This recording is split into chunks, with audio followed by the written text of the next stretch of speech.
Nice. Okay, so let's start the meeting. Okay? Who's got a bell? I don't have a bell, but I do have an American flag. So we can start the meeting with pledge to the flag. I'll begin. I pledge a flag. I pledge allegiance to the... All right, let's start again. Are we ready? Flag, $20 fine. We'll look at Jonathan and Laurie Abelov, okay? Ready? Begin. I pledge allegiance, allegiance to the flag of the United States of America and to and the to the republic republic for which which it it stands, One nation, One one nation, nation, under under God, God, indivisible, indivisible, with liberty and justice for all. Okay, now, I will do the four-way test since I have it written down and I probably can't screw it up. Okay, the Rotary four-way test of the things we think, say, or do. Number one. Is it the truth? Number two. Is it fair? Fair to all concerned. Number three. Will it Build better friendships. Better friendships. Number four. Will it be Will it be beneficial beneficial to all concerned? Now, if only our Like- politicians would adhere to that sometimes, we'd be probably in better shape. All right, now, are there any pressing announcements that we need to cover before Sarah's presentation? I can do mine after if you want.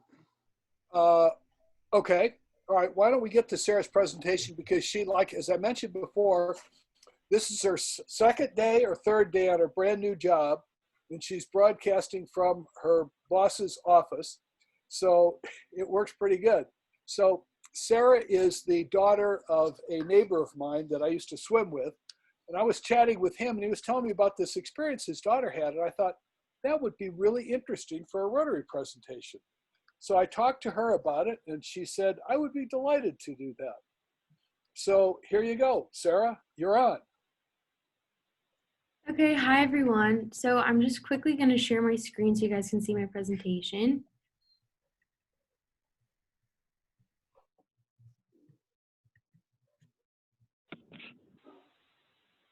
So far, so good.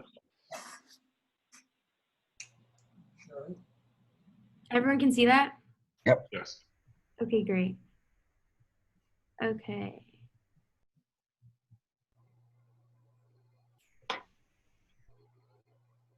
All right, so today I'm really excited to be talking to you about my time on semester at sea. So quickly to tell you a little bit about myself, my name is Sarah Hertzberg and I grew up in Tustin, so I'm fairly local. And I went to Foothill High School. I was part of the International Baccalaureate program, and some of you may know a little bit about the program, but it's a really challenging program. But the really nice part of this program is that you can earn a lot of college credit. So I was actually able to earn a year's worth of credit. So when I decided to go to Chapman University, I only had to actually go for 3 years. And it was really a great experience to be at Chapman. I was really involved. I became an ambassador. I was part of a sorority. I joined a few honor societies. And I would say overall, I had a really great experience at Chapman. And one of my favorite parts of being at Chapman was actually my time on semester at sea. And in my final year in the fall, so fall 2019, I had the opportunity to go on the 127th voyage aboard the MV World Odyssey, which was really exciting. So just this past fall is when I returned home in December. So to kind of give you guys a little bit of an understanding of what semester at sea really is, I would say that it's a program unlike any other, and it involves between 400 to 600 students coming from all over the world, all over the United States, from all different schools. And they all aboard a ship with about 200 different professors from all different universities and a bunch of different staff and crew members who are all also from different places. So it's a really international group of people on one ship. And I think something that's really unique about semester at sea is that we do two types of learning. So the first type of learning is while we are on the ship, we are in class. We are in class and we're learning from professors just as we would in any normal college setting. And the second part of the learning is when we would get to a country, we would get, depending on where we were, about 2 weeks, or it could even be 3 days, it could be 1 week, but we had time to really explore the country. And we learned in that sense, and we got to learn from the people, the places that we saw.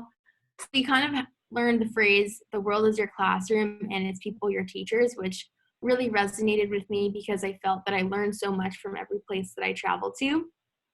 And while we're on semester at sea, every single semester at sea voyage is a little bit different, but my semester at sea voyage, we visited 12 different countries, and we roughly spent a good amount of time in each one. And after we would return home from the country that we visited back home onto the ship, we would really learn about what we saw. And there was 3 parts of this learning on semester at sea. So the first part was really kind of taking in the information that we saw, whether it was in the classroom or it was in the country, and comparing it to what we know from home, other countries that we've seen, and just kind of what we've heard about a country. And then the final part, which is the most important part of this process, is the reflection. And we did this in a lot of ways. I personally kept a blog, and I also had a journal that I just really kind of wrote down my thoughts and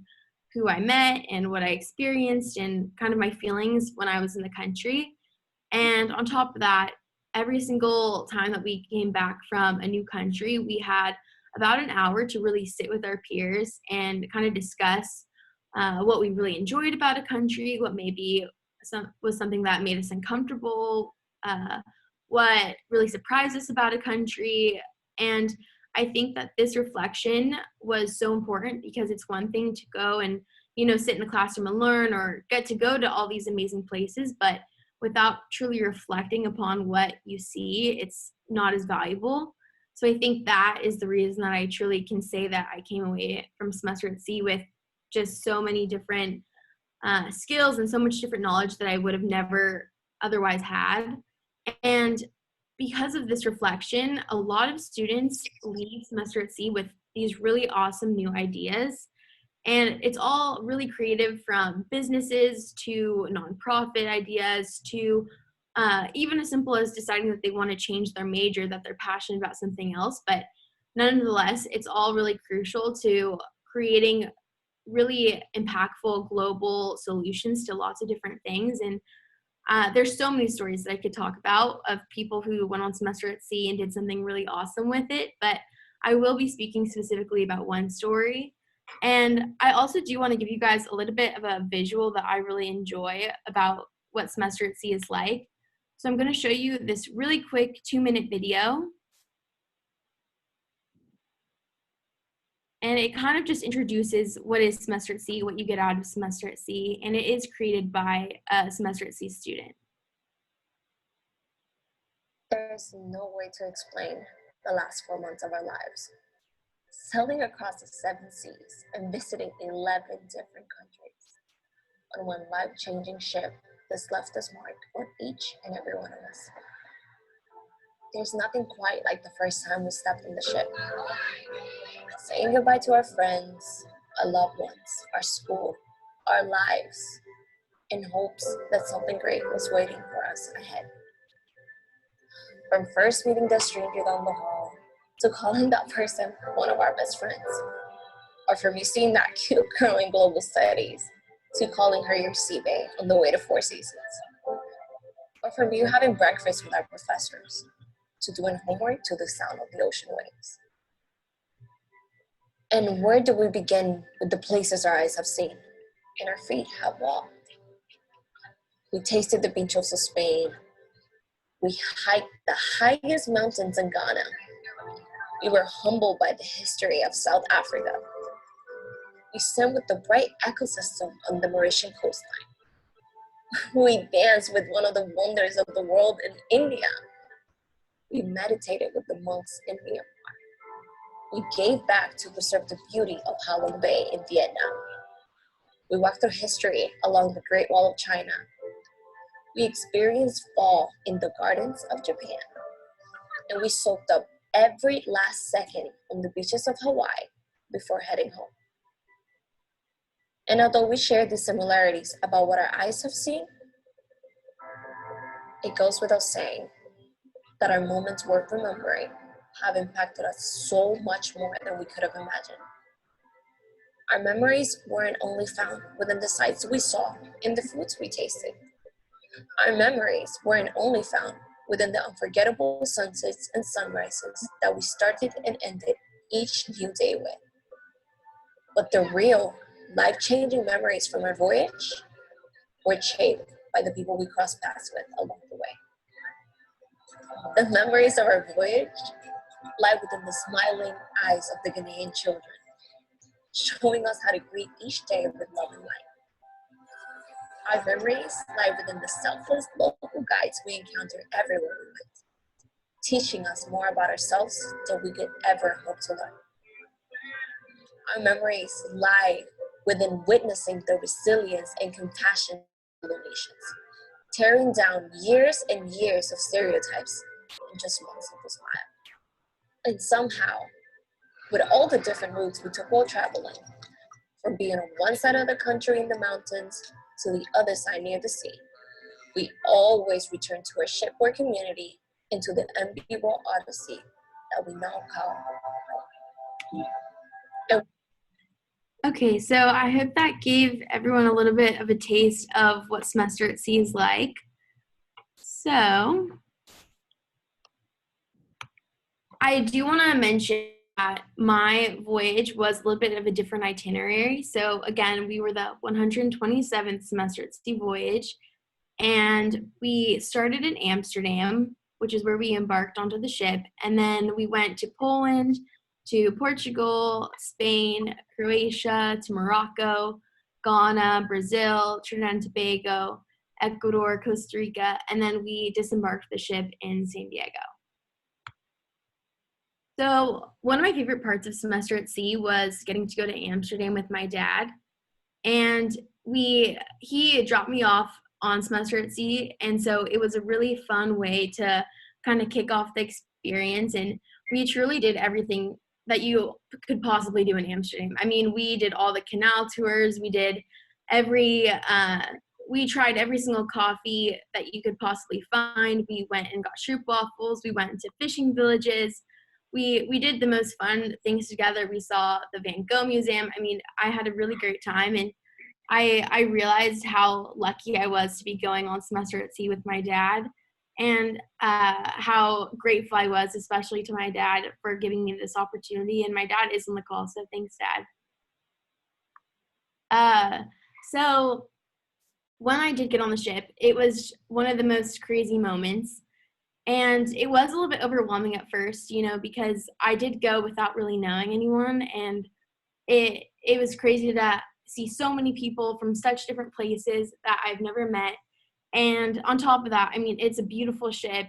And it just was so overwhelming to take in that this was going to be my life for the next 4 months. And I think something that really stood out to me about the first few days on the ship was the dean of the school actually created a huge lecture for us about how she wanted our semester at sea to look like for us. And one of the things that really kind of impressed me about what she said was that not many people get the opportunity to create what they want in a society. And what I mean by that is when you have 500, 600, 700 people who don't know each other and going into a completely fresh group, you have the opportunity to create whatever you want that experience to look like. So for example, we decided how we wanted people to be treated. We decided how we wanted people to have discussions with each other. We decided the values that we wanted to have on our trip and how we just wanted to feel. And I think that that was something that's really unique and something that I'll never forget, because it truly is such a small community and yet so powerful, because the things that we accomplished on this trip were just so unbelievable. And I think the only reason that we were able to accomplish a lot of the different experiences and the different things that we were able to take home was because of this amazing group of people that just really had a mutual respect for one another that I think is just so rarely found today. So one of the biggest takeaways from semester at sea for me, which seems really simple, but I think it's actually one of the most interesting, is that there's a difference between the golden rule and the platinum rule. So we learned about this concept while we were in something called pre-port. And pre-port was kind of the big event that they would have every single time we were about to enter the country. And we learned everything from basic language to how we should dress in the country to how we should speak or hand gestures. I mean, we learned it all to be successful in whatever country we entered. And report, we would always learn about one key point that they emphasized to us every single country we went to, and that was that we've always learned in school about the golden rule, and that's treating people the way that you would like to be treated. And I think that's a good rule to go by, and I think it gives successful relationships while we're at home. But the truth is, I think that the platinum rule is so much more important and so much more valuable. It is about treating people the way that they want to be treated. And, you know, when we're in a foreign country, this is so crucial because there were so many things that as Americans we could have done that to us seemed very harmless or seemed even respectful. Whereas in another country, someone could absolutely be so offended by what we could have done or said. And I mean, even giving a hand gesture as a thumbs up in some countries was actually a really rude gesture, which surprised me. So I think on that level, it's a really important rule. But I think that there's also a deeper level to it also, especially when we're at home. And it's about really learning about people and thinking of others instead of just thinking of ourselves, and really being kind of aware of caring about people on more than just a friendly or respectful way, but more so in a really warm and genuine way. So I think that is a distinction that really is something I'll remember forever. So I also want to mention that semester at sea was truly the time of my life. And I don't think I've ever had so much fun in one period of time before. And I did absolutely the craziest things while I was on semester at sea. For example, I went camping in the Amazon rainforest with nothing but a hammock. And that was absolutely probably one of the scariest things I've ever done. But it was also one of the coolest and something I'll never forget. And so far out of my comfort zone that I think I realized how much can be accomplished out of your comfort zone and how powerful it is to always be a little bit outside.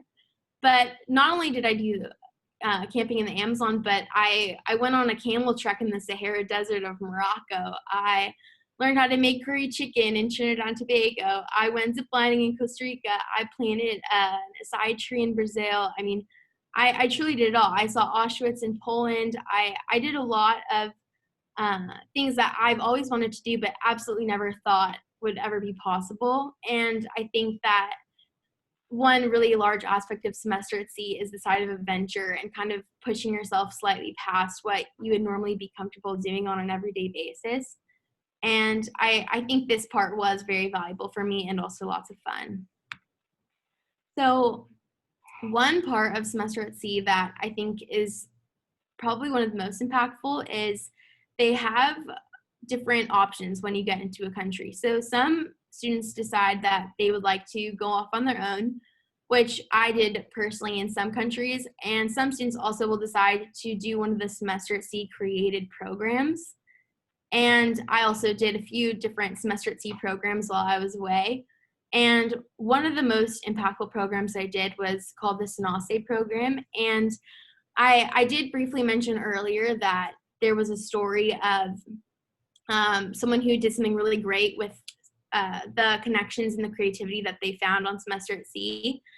So about 10 years ago, there was a group of semester at sea students, and they were in Ghana and walking around a village looking for a place for lunch. And they stumbled upon a kid from the village who came up to them and kind of made conversation, and they asked about where to go for lunch, and he told them, and he ended up going with them to lunch, and they sat and had the most amazing time together. And this kid ended up taking them all around for the entirety of their trip and showing them every place that he felt that they had to see.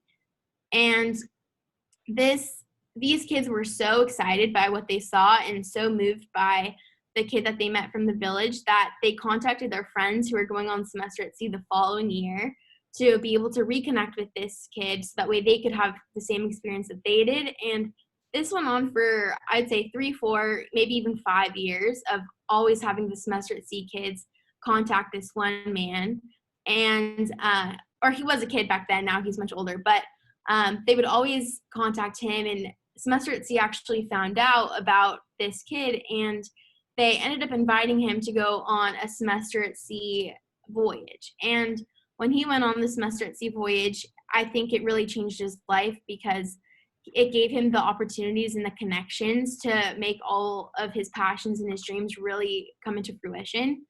So after going on semester at sea, he was sponsored by a lot of the adults and the professors on the ship to go to the University of San Diego. And after he went to the University of San Diego, he came home and back to Ghana, and he decided to create a school. And his biggest passion was to give kids in his village the opportunity to really make something great and to make a difference and to be educated and have the opportunities that he's had. So when he came home, he reached out to his semester at sea connections and semester at sea itself, actually, and he created a private school in the Senase village.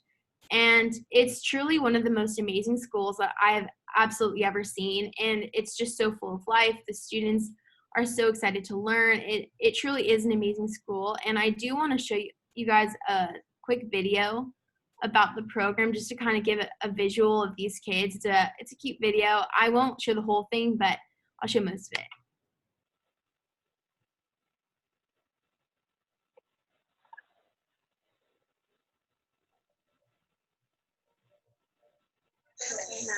For live, yeah.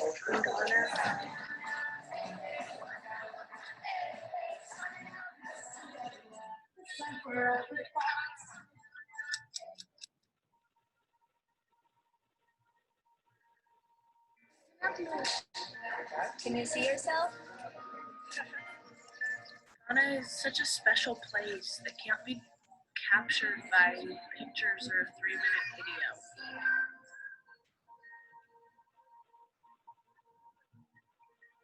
The people of Senase were so open and welcoming and taught us so much about the value of community.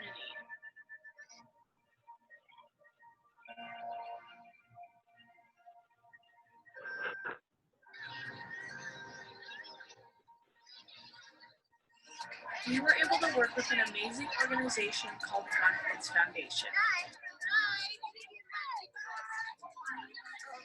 They provide schooling for the children of the Senase village and the villages that surround it. The school now goes up to 4th grade and works to build a new classroom every year. These kids were so excited to go to school and have the opportunity to learn. I can't wait to have snow.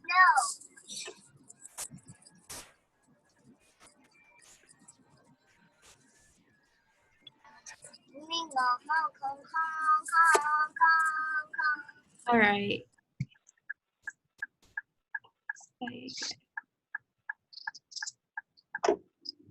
Hold on one second. Okay.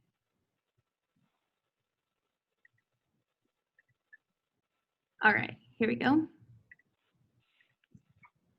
So I'll continue.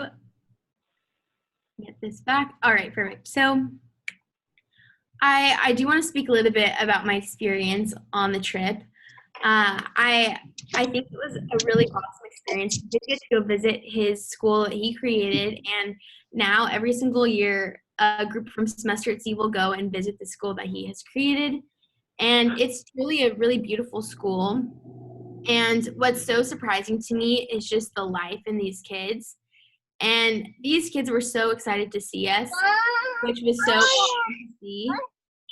And I think that something that really blew my mind was these kids had the maturity of someone who was so much older, and they were so aware of what was going on in the world. And I think what was so different about being with the kids at this school and just the kids in the village in Ghana was that they have a genuine love for others, and they have this love for each other, but they also extend that to us as visitors.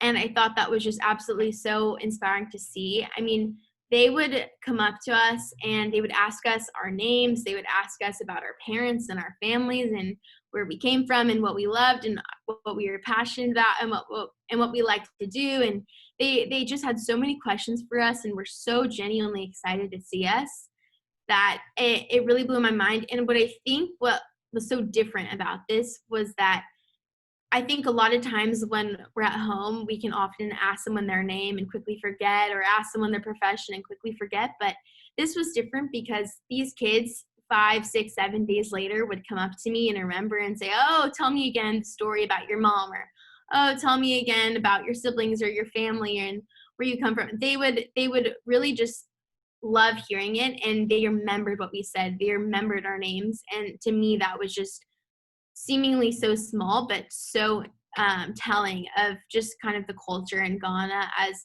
so loving and so accepting and so just kind of eager to have good relationships and connections. And a really large part of this excursion, I guess you could call it, was the homestay aspect of it. So we got to stay in students' families' homes. And if you look at the picture on the far right, it's me and one of my best friends from a semester at sea.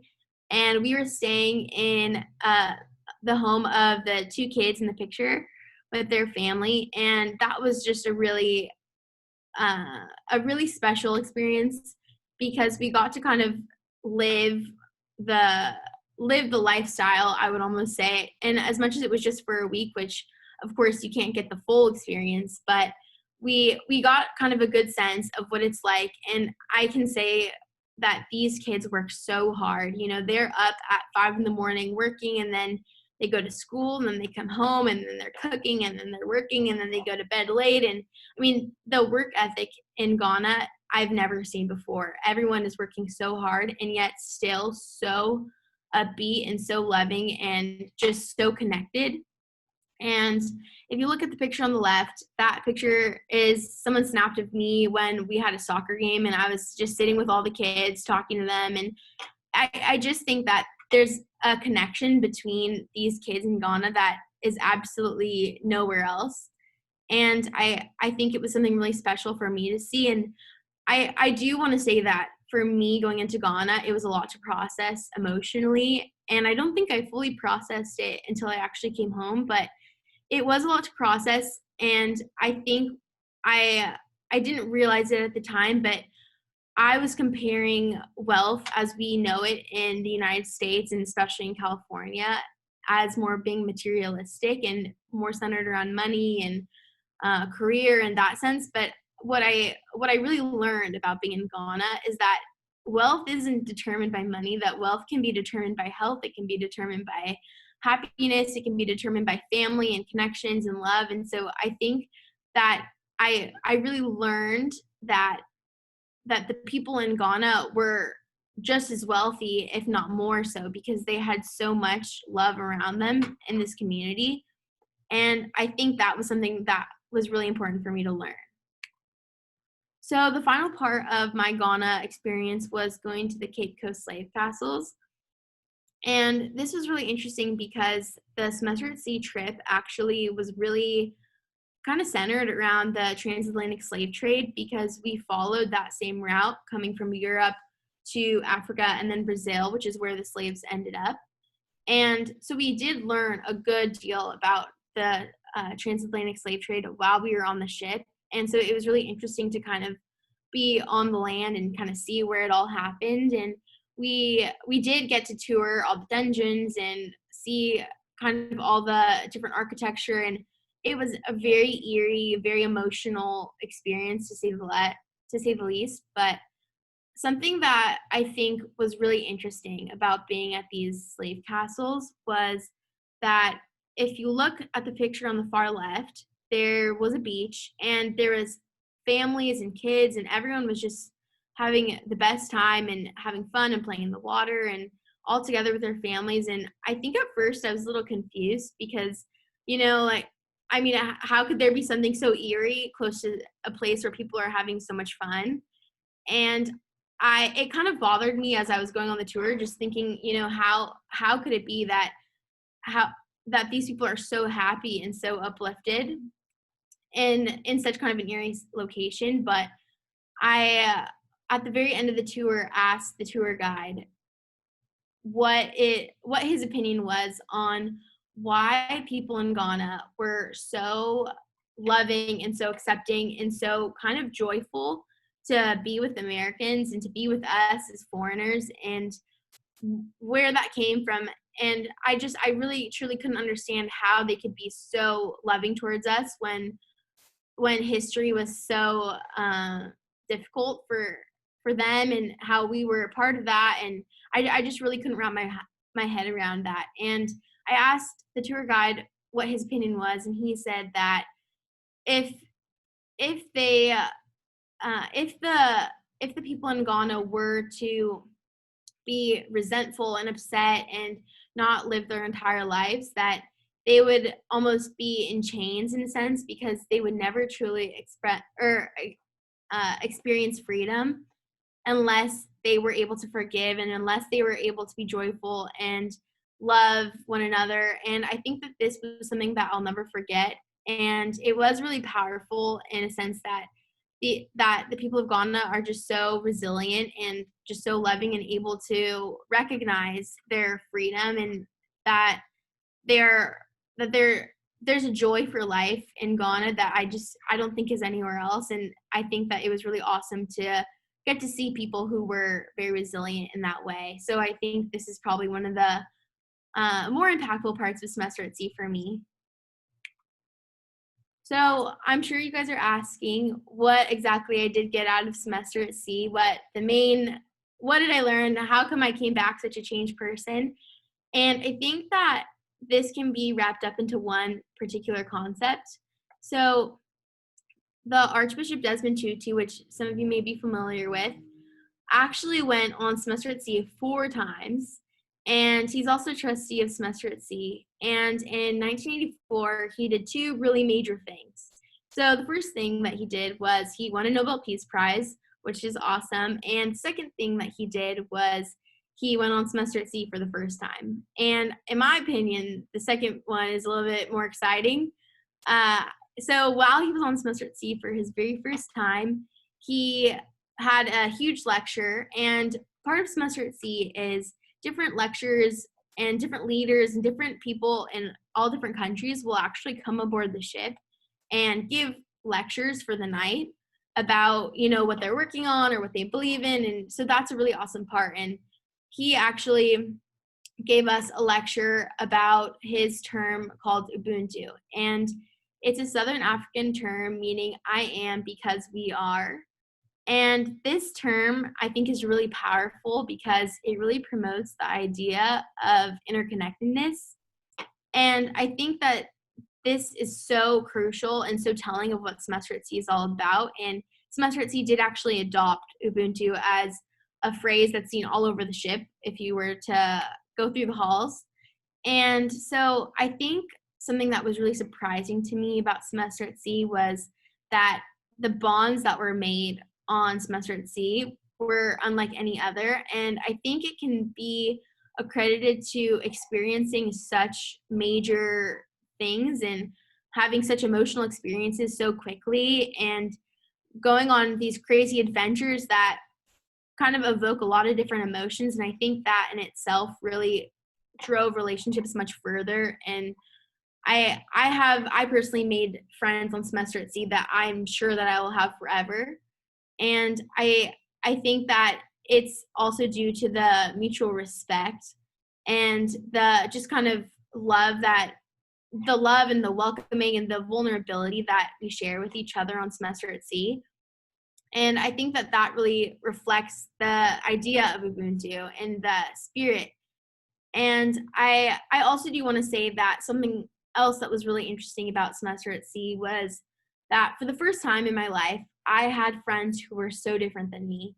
And I mean, growing up in Tustin, I've always kind of had friends who grew up in the same place, who like the same things, who maybe even were the same religion. And it was totally different to be on Semester at Sea. I was taken out of my little bubble in Orange County and placed into a group of people that were so different. And at first it was very overwhelming to be with people who were so different and from so many different places, but I quickly learned that I actually started to feel the most myself with the people who were so different than I have ever felt with people who were just like me. And to kind of reiterate, I think that being in a group of people that are so different and just have such unique qualities and unique backgrounds and unique values really gives you the opportunity to kind of reflect on yourself and recognize the most characteristic values that you may not have picked up when you're with the people who had those same values.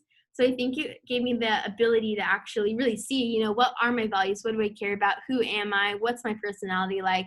I truly came home with just, I would say, my personality that I've always had times 10, and so excited to just be myself. And I think that that is all accredited to the environment and the idea of Ubuntu and being welcoming and hospitable and warm and generous.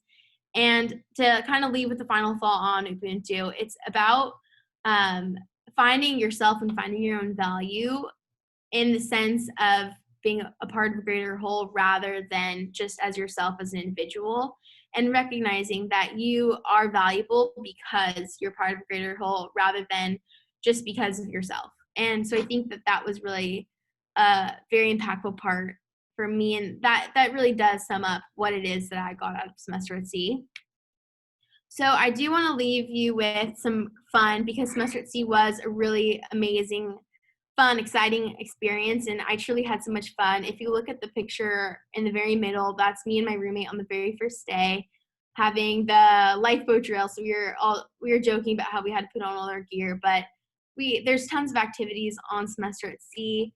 Everything from a huge day-long event called Neptune's Day when we cross the equator, and it's filled with all the professors swimming in the pools with kissing fish as an ode to King Neptune. I mean, it's a really, really fun day, and that could possibly be one of my favorite days. I think maybe the one that would step above another level would be actually the Sea Olympics. And the Sea Olympics was really fun. The Sea Olympics is basically a really long event we prepare for from the very beginning of the voyage, actually. And we break into different teams depending on kind of where you're living. And each team is based on a different color. And it's really, really fun in the sense that it is a true Olympics. And there's all types of events. For example, there's tug of war, there's the synchronized swimming, which was really hysterical. There's a huge dance competition at the end. It's really a great time, and I think what makes it so special and so unique is the fact that we created these bonds that were so memorable for us, and it was almost a celebration at the end of the trip of these bonds and how connected we were. And by using kind of these connections that we had formed, we just had the most fun time. And my C actually won my team, so that was kind of fun. But there's a lot of fun events. There's talent shows. There's really fun shipboard auctions. So I am going to play a really quick clip of the Sea Olympics just to kind of give a fun picture of how much energy is really in these Sea Olympics. It's really quick. Today is the day.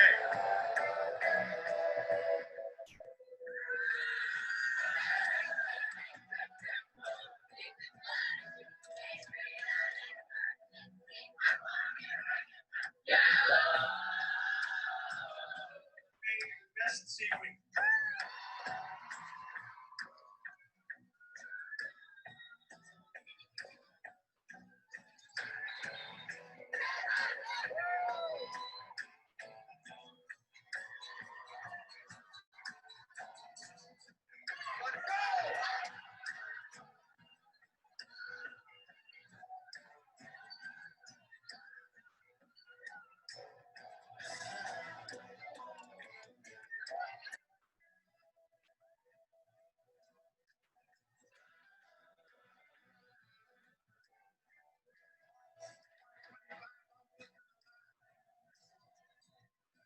in Eurasian Sea. All right, so I hope you guys can kind of get a sense of the energy of Sea Olympics. It's a lot of fun, very unique.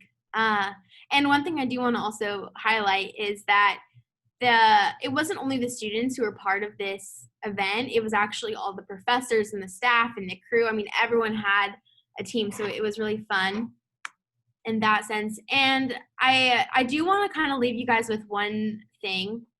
So there is an actual opportunity for any of you to go on semester at sea if you would like to. There's a program called the Lifelong Learner Program, and anyone of any age can actually go on this experience with these students, and they can actually go as if they were a student. And as a lifelong learner, you get to sit in the classes with the students, you get to be part of the activities, you get to be part of the Sea Olympics, and I think it's really an amazing program, and it seems as if the lifelong learners all really enjoy it, and they also really connect with the students. And I think the reason for that is while on the Voyage, Semester at Sea actually assigns the lifelong learners and the professors with the students. So there's kind of like little families that are on the ship. So if you look at the picture, that's me and my two ship moms who are actually pretty local to Orange County. So hopefully I'll get to spend more time with them after all of this goes on in coronavirus. But I do think that being a lifelong learner is a really excellent program, and I really hope that one day I can also be a lifelong learner on Semester at Sea. Just, it seems like absolutely the time of your life, even maybe more so than the students. So I do want to show you a quick video to kind of illustrate what it's like to be a lifelong learner. I think this does a pretty good job.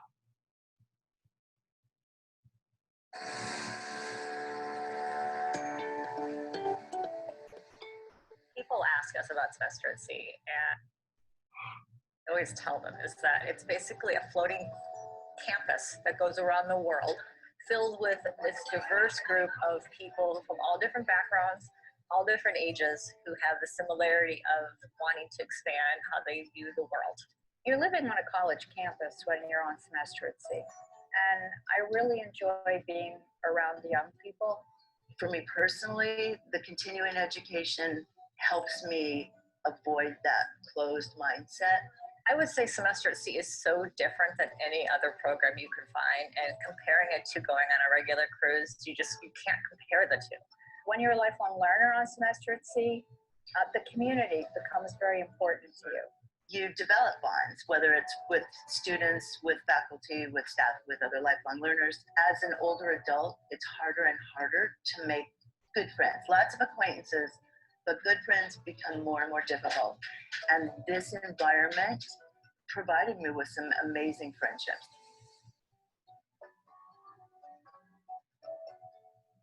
I actually have a lot of friends now who are students.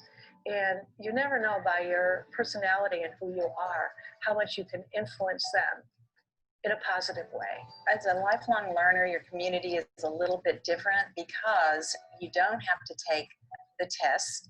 So you're not in that stressful situation of studying, but I went to class every day. I took 3 classes. I was with students. I did field trips with them, and I did excursions, and that's how I met and made my friends. And they were so welcoming. Even though I was this lifelong learner and not a student, I'd go into the dining hall and a couple of hands would go up and say, come on over and join us. And the students really enjoy being around the lifelong learners. They miss their parents, they miss their grandparents. They seek you out. The extended family program is one of my favorite aspects of Semester at Sea and being a lifelong learner. It's an opportunity and a resource for them. It might be some career advice.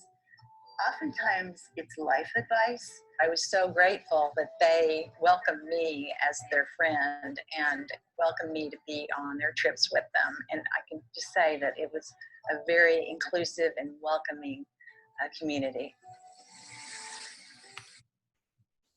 All right, so I hope that gives you guys a good taste of what it's like to be a lifelong learner on the Semester at Sea. And there is a lot more information that you guys can definitely find on the Semester at Sea website if you are curious.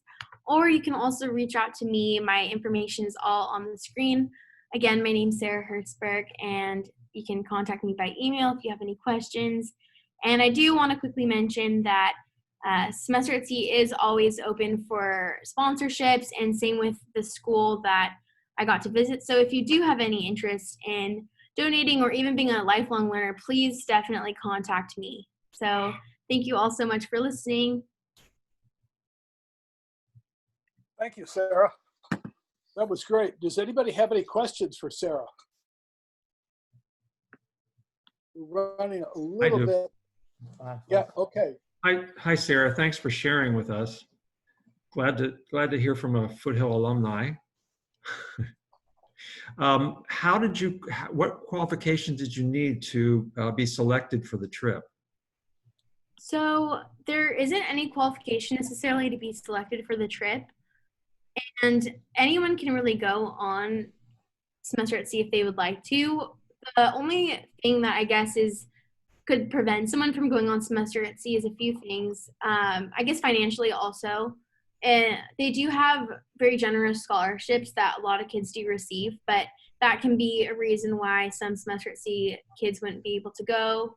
Another thing is you have to be kind of strategic on when you go on Semester at Sea and how you kind of line up your credits, because, for example, if you're a science major or maybe an engineering major, they don't have all of those high level classes in those fields. So unless you can afford, in the sense of credits, to be able to take different classes, sometimes people wouldn't be able to go otherwise. Does your tuition payment get credited towards the program, Dad? Yeah. Exactly. So it does. Your tuition does go towards that program rather than Chapman itself. And I think all schools do it differently, but that's how Chapman does it. Great. Okay, anybody else? I got a question. Yeah, go for it, Ray. So, well, a couple actually. First of all, what does it cost? What is the total bill for you to go? And Okay, so it really varies on kind of where it varies on what school you go to, first of all. So for Chapman, there's a fixed cost because they for some reason have like a connection with Semester at Sea. They were actually the first school to be on Semester at Sea. So they do have a connection with them, and they have one program that you choose. You can't choose really to do anything cheaper. So the cost of going is about, I want to say, $35,000. And that doesn't include any scholarships from Chapman, no scholarships from Semester at Sea. That's just the flat rate without anything. And for Chapman students, it's a good opportunity because that's the same tuition for Chapman. But depending on where you go to school, they do have a lot of different programs, and you can also opt for cheaper living conditions. So I think the range is honestly probably from 20 grand to 40 grand, depending on kind of how nice you want your cabin to be and those kind of details. okay, and I got one other question before somebody else. Right. The people of Ghana, we saw when you're there, they all appear to be very happy and really happy to see you and really with a really good outlook of the world. What I wanted to know was, do the Ghana people want to tear down all the monuments to slavery and the things that happened? Or is that a unique to America thing? Is that in terms of their feeling? Yeah. What's interesting is I never asked them if they wanted to tear down any statues exactly, but I think from my understanding that they feel that Americans are just other people, and I don't think that they have the same feelings as someone who maybe is living in the United States. I think that racism in the United States is probably very different than what's going on in Ghana or how people would even feel in Ghana. because in Ghana, what I experienced was purely just, love for others, whether we were Americans, whether we were Canadians, whether we were Chinese, so they didn't really ask us about slavery necessarily. I can say, though, that slavery is something that these kids are more than aware of. They know exactly what happened in history. And something that was also interesting is right after we went to Ghana, we actually went to Brazil. And I got to stay with a family who, I believe, I don't actually remember, but some of her ancestors were slaves. And so she was telling us about how proud she was to be living in Brazil and have a house and have furniture and have all these things. And so I think it's still very apparent to them. I mean, these kids know what's going on. These kids know that they don't have a lot, for sure. But I don't think that they have anger towards us in the sense of racism or anything. I also don't think that they realize how much racism goes on in the United States and the feelings of people about that too. So I don't think they realize. Thank you, Sarah. And we're running out of time here. My goal was to try to end our meetings at 1:15, and it's about 1:14 now. So unless you have if you have any burning questions, there's Sarah's phone number and her email address, so you can certainly email her or call her. I'm sure she'd be glad to answer the questions. Sarah, thank you so much for that presentation to our group. I really appreciate it. And when people complain about the youth of today, I'll be reminded of you and how wonderful that you presented to us and your experiences, and you and the friends that went on that program are the leaders of tomorrow. And you guys are going to be doing a lot of good things in the next 15, 20 years. And I wish you all the success in your future endeavors and with your friends also. And thank you so much for being a part of our program. Yeah, thank you so much for having me. Anyway, okay, now I think, Lane, did you have something that you wanted? Just real quickly, as we're going into the new Rotary year, it's going to be a virtual year. You're going to actually see more of me online, but not in person. And Gianna, as your governor, is saying she'll come online with you to do her program, or you can wait till the first of the year when maybe we have an in-person one for the visit. There will not be an angel game, but they have started a new End Polio Society of $100 a year. So there's a lot of things going on. I'll talk more about it as we go through the year. But it's a virtual year, and we'll go through it together. Great, thanks, Lane. Okay, is there anybody else that's got any burning issues that they need to bring to our attention? Good, because my battery's just about dead. Okay, well, thank you all for attending. We're running about 3 minutes late, which is not too bad for the first meeting. And I want to thank everybody for being here, and especially Sarah and Robert Dad, who allowed her to make this presentation. So I talked her into it. So that's good. All right, thank you very much for attending, everybody. And I'll see you all next week when we have Congresswoman Katie Porter. So that's going to be fun. See you all next week. Gong, the bell, we're over. Good job, Fred. Sarah. Thank you. Thank you, Sarah. That was awesome. Yeah, thanks. Very good. Bye-bye, everybody.